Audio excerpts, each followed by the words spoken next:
If you're looking for a painting that's both beautiful and historically significant, look no further than Michelangelo's The Creation of Adam. This iconic work of art is known for its stunning depiction of God reaching out to touch Adam's finger, but it's also full of interesting details that you may not have noticed before. The Creation of Adam was painted by Michelangelo, one of the most famous artists of the Italian Renaissance. He was an accomplished painter, sculptor, architect, and poet, and he is known for his influence on the development of Western art. Michelangelo was apprenticed to the painter Domenico Ghirlandaio when he was only 13 years old, and later he studied sculpture under Bertoldo di Giovanni, a student of the famous artist Donatello. Michelangelo's talent was recognized early on, and he soon began to receive commissions from important patrons, including the powerful Medici family. He is best known for his sculptures, such as the Pieta in St. Peter's Basilica in Rome, and the David, which is located in the Galleria dell'Accademia in Florence.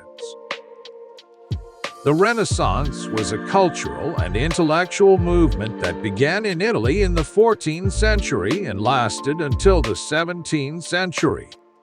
It was a time of great creativity and innovation in art, science, literature, and philosophy, and it marked a transition from the medieval period to the modern era.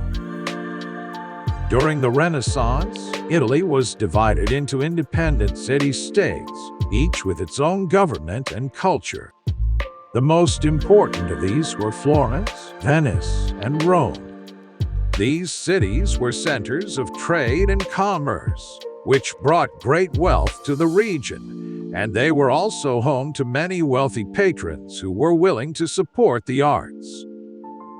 This era was known for its focus on humanism, a philosophy that emphasized the importance of human values and achievements. Michelangelo was a key figure in this movement, and his art often depicted the human body in ways that were both beautiful and realistic. The Creation of Adam was painted on the ceiling of the Sistine Chapel in Rome, which was commissioned by Pope Julius II. Michelangelo was reluctant to take on the project, as he was primarily a sculptor and had never painted frescoes before. However, he eventually agreed and spent 4 years painting the ceiling, which is 131 feet long and 43 feet wide. The central image of the Creation of Adam is the famous scene of God reaching out to touch Adam's finger. This image has become so iconic that it's often used in popular culture, from t-shirts to memes. But there's more to the painting than just this one image. For example, if you look closely at the background, you'll see a number of figures that represent different aspects of the natural world, such as the sun, moon, and stars.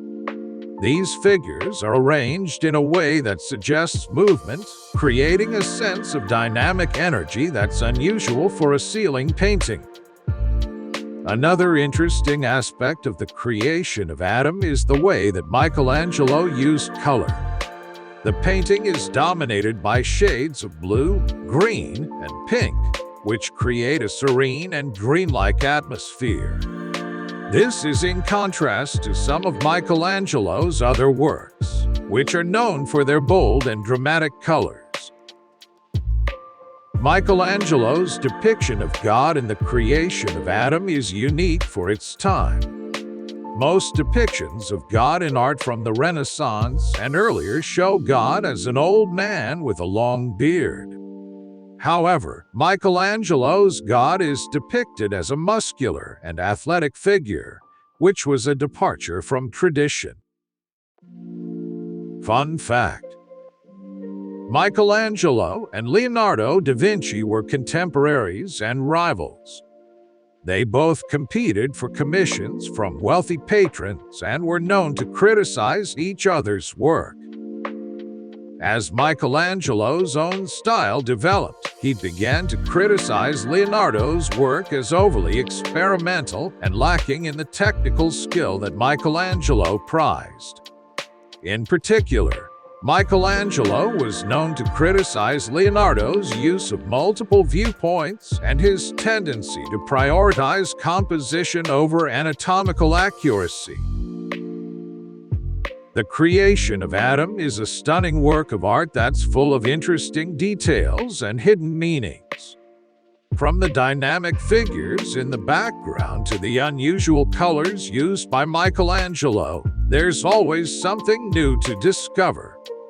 Next time you're in Rome, be sure to visit the Sistine Chapel and see it for yourself. Thank you for watching, and we'll see you in the next one. Don't forget to subscribe.